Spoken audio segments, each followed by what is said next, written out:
안녕하세요. 똑소리 나는 세금 이야기 똑세TV입니다. 구독과 좋아요는 절세의 시작입니다. 안녕하세요, 대표님. 안녕하세요. 세무법인 유저희 수창원 대표 세무사입니다.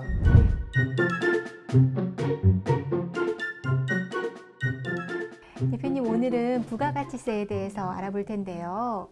농업에서의 부가가치세 중요하다고 말씀을 해주셨어요. 특히 소득은 비과세가 되더라도 부가가치세는 반드시 신고를 해야 된다고 말씀을 하셨는데, 자, 오늘 무엇부터 말씀을 해주실 건가요? 오늘 말씀드릴 거는 그래도 부가가치세가 어떤 건지 간략하게 설명을 좀 드리고요. 네. 우리 농업이 왜 부가가치세 면세인지, 그리고 여러분들이 가장 이해하기 쉽게 김치를 사례로 들어서 부가가치세법 관련해서는 이런 식으로 해석이 된다, 이런 얘기를 좀 해드리려고 합니다. 예, 우리 생활 속에서 굉장히 밀접한 게 부가가치세인데, 자, 시작을 해볼까요? 예. 부가가치세 관련된 부분은 우리가 사업자라고 생각했을 때 일반적으로 내가 예를 들어서 5,500원에 사와서 11,000원에 팔았다라고 하면 11,000원 파는 가격 중에서 무조건 10%인 1,000원은 국가에 내야 되는 돈이에요. 네. 근데 다 내려면은 뭔가 좀 이상하죠. 내가 사온 부가세도 있으니까. 그렇죠. 그러면 이 500원에 대해서 차감하고 나 500원만 낼래요 라고 하는 게 부가가치세 절세 부분인데, 이 500원을 차감을 하려면 세금 계산서라든지 신용카드, 현금영수증 이런 부분에 정빙이 있어야지만 공제를 할 수 있다, 이렇게 생각하시면 돼요. 네. 이게 부가가치세의 계산 구조다 생각하시면 되는데, 네, 부가가치세는 일단 매출세액에서 매입세액을 뺀 것을 납부를 하는 거네요. 그렇죠. 매출에 대한 부분은 내가 세금 계산서를 있든 없든 부가세를 받기로 하든 안 받기로 하든 무조건 10%를 내는 거는 정해져 있고요. 네. 단지 매입세액에서 빼려고 하면 정빙이 있어야만 빼준다. 그래서 상식적으로 부가가치세를 절세를 하는 것은 무조건 정빙을 잘 챙기는 거다, 이렇게 생각하고 시작을 하시면 됩니다. 부가가치세 절세 요령은 매입세액을 얼마나 잘 챙기느냐. 예, 알겠습니다. 그래서 이 부가가치세에 대해서는 기본적으로 영리 목적이 있든 없든 간에 내가 어쨌든 납세 의무자가 되면 세금을 내는 거예요.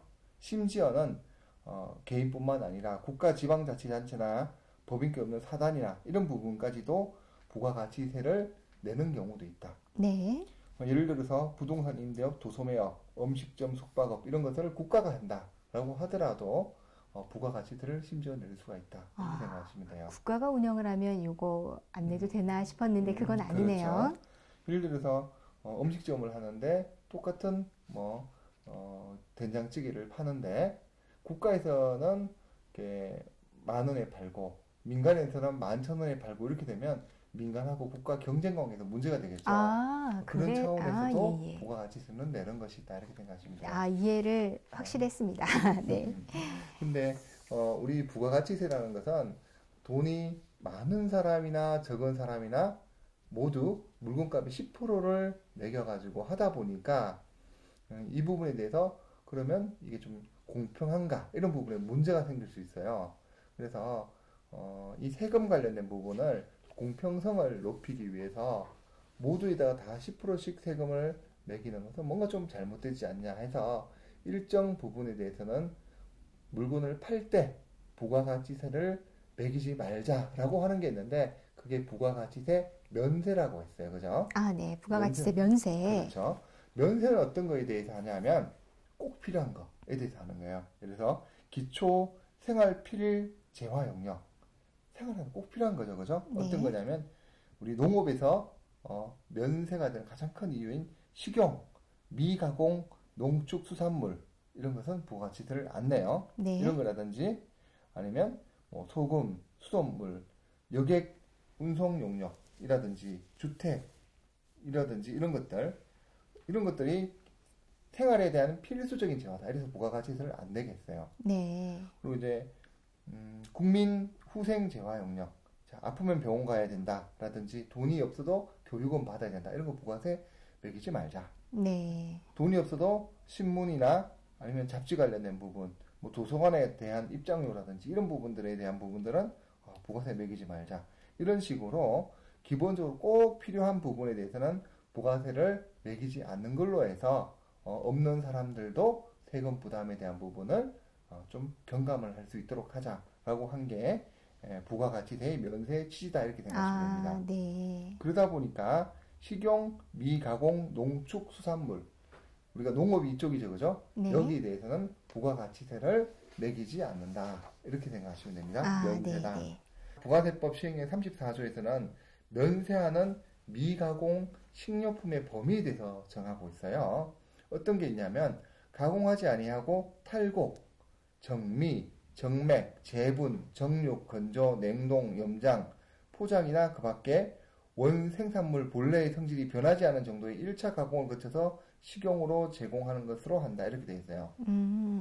자, 여기 보시면 기본적인 특징 자체가 물건의 원물의 성질 자체가 변하지 않는 것들을 얘기하는 거예요. 원물. 네. 그렇죠? 이게 이제 물리적 변화에 대한 부분이지 화학적 부분이 아니고 기본적으로 물리적 변화에 대한 것을 이야기한다 이렇게 생각하시면 돼요. 네. 떡살 TV 떡소리 나는 세금 이야기.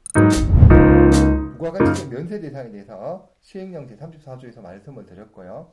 그래도 구체적으로 예를 들어서 좀 설명을 해달라라고 되어 있는데 예를 들면 미가공 식료품 관련된 부분을 예를 든 게 있어요. 뭐 곡류, 서류, 그리고 특용작물류, 과실류, 채소류, 수축류, 수육류 이런 식으로 쭉 나와 있는데 보다가 쭉 이건 다 이해가 돼요. 우리가 이게 네. 농산물인지. 근데 쭉 내려오다 보면 14번에 보면 김치, 두부 등 단순 가공 식료품이 있어요. 이상하다? 그렇죠. 이거는 가공을 했네요. 그렇죠. 원물의 성질이 변하지 않아야 되는데 네. 물리적 변화만 있어야 되는데 김치하고 배추하고 다르죠. 다르죠. 그죠?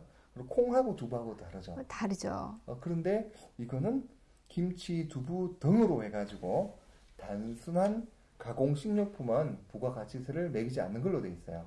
이걸 한 눈여겨 보시는데 반대로 부가세가 과세되는 것의 예를 보면 네. 전분, 면류, 팥콩, 앙금, 떡, 한천, 묵, 인삼차, 엿기름 이런 식으로 돼 있는데 이런 것들은 이건 부가세를 내고 저거는 안 내고 왜 그럴까라고 생각을 하면 자 전분, 밀가루다 그죠? 네. 부가세법이 70년도에 만들어졌을 때는 지금하고 상황이 많이 다르죠. 그러다 보니까 면 같은 경우라든지 밀가루 같은 경우는 있는 사람들이 먹는 거예요. 예전에 그랬죠. 그렇죠. 그래서 이거는 세금을 내는 거예요. 팥콩, 앙금 같은 건 안 먹어도 된다. 이렇게 떡도 마찬가지다. 이렇게 해서 네. 부가가치세를 내는 거예요. 자, 그런데 한 묵을 봅시다. 묵. 자, 묵하고 두부하고 보면 묵이나 두부나 그렇죠. 비슷한데. 그렇죠. 근데 묵은 차별하고 두부는 예쁘게 봐주고 그거는 그 당시에서 묵은 안 먹어도 되고 두부는 꼭 먹어도 되고 이런 먹어야 한다 이런 성격에 가지고 있다 생각하죠. 네. 자, 그래서 이 부분 같은 경우에는 김치를 들어서 설명을 드리면 이해를 가실 거예요.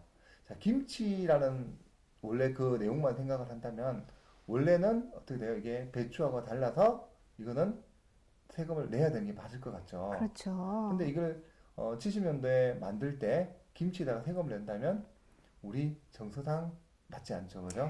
난리 나죠. 이건 있는 사람이건 없는 사람이건 먹어야 사는 건데. 그렇죠. 그래서 김치, 두부 같은 경우는 그래서 단순 가공 식료품이라고 해서 이 부분에 대해서는 뭐 여지를 준 거예요, 그죠? 자, 그랬다가 세월이 좀 지나고 난 다음에 김치 공장이라는 게 만들어졌어요. 그렇죠. 집에서 김장을 하다가 김치 공장을 했는데 국가에서 생각할 때는 이상하다. 우리 원래 목적은 김치 공장을 상업적으로 이렇게 크게 하시는 분한테 부가가치세를 안 받으려는 게 아닌 거예요. 그렇죠. 그렇죠? 그러다 보니까 그때는 어떻게 했냐면 이 포장을 가지고 판단을 했어요. 포장을 해서 그 거래 단위로 포장해서 최종 소비자에게 포장 상태로 직접 제공하는 것은 면세되지 않는다고 하면서 포장의 성질을 어떻게 봤냐면 플라스틱으로 포장을 한 거. 예쁘게 된 거 있죠. 네. 그런 예쁘게 생긴 그런 김치라든지 뭐 된장, 간장 이런 거에 대해서는 기본적으로 세금을 매겼어요. 규모가 좀 있는 곳에서 그렇죠. 이것을 제조했다라고 보는군요. 그렇죠. 그럼 시장에서 가서 예를 들어서 김치를 한다. 시장 할머니가 깜당 비닐 봉다리에다가 판다 이러면 부가세를 안 내는 거고 예쁜 포장 용지에다가 파는 업체들에서 하면 이게 부가세 내는 거고 이런 식으로 갔었어요. 근데 요즘에는 뭐 시장 가도 깔끔하게 포장해 주는데요. 그러죠. 그러다 보니까 그 다음에는 다시 법을 해석하는 부분을 바꾸어서 어떻게 이 두 분을 차이를 날 수 있느냐라고 생각을 해서 제조장을 가지고 있으면 부가가치세를 내는 것이고 네. 제조장이 없으면 안 내는 것이고 네. 그래서 시장 할머니가 파는 김치나 된장, 젓갈 이런 부분은 웬만하면 부가세를 내지 않는다. 이렇게 보시면 되는 거죠. 이게 부가가치세가 참 재미있네요. 그렇죠. 이 시대상을 반영을 하고 있네요. 그렇죠. 그러다 보니까 이 부가가치세가 가장 사실 어려운 부분은 이 부가가치세에 대한 부분이 정말 이게 과세가 되는지 안 되는지 부분에 대한 부분은 이렇게 국세청에서 아니면 기획재정부에서 이건 부가가치세를 낸다 안 낸다 확정해 주기 전에는 참 이게 애매한 부분이 많아요. 이 부분에서는 예규가 상당히 많을 수밖에 없겠네요. 그렇죠. 그래서 그 부분에 대해서 다음 시간에 좀 더 같이 좀 나눠보도록 하겠습니다. 네. 오늘 부가가치세란 무엇인지 어떤 구조로 매겨지는 세금인지 말씀을 해주셨고 또 부가가치세의 취지, 또 면세 대상 알아봤습니다. 오늘 굉장히 유용한 시간이었고요. 다음 시간에는 좀 더 깊숙이 들어가서 이런 경우 저런 경우 예규에 대해서 한번 알아보는 시간을 갖도록 하겠습니다. 감사합니다, 대표님. 감사합니다.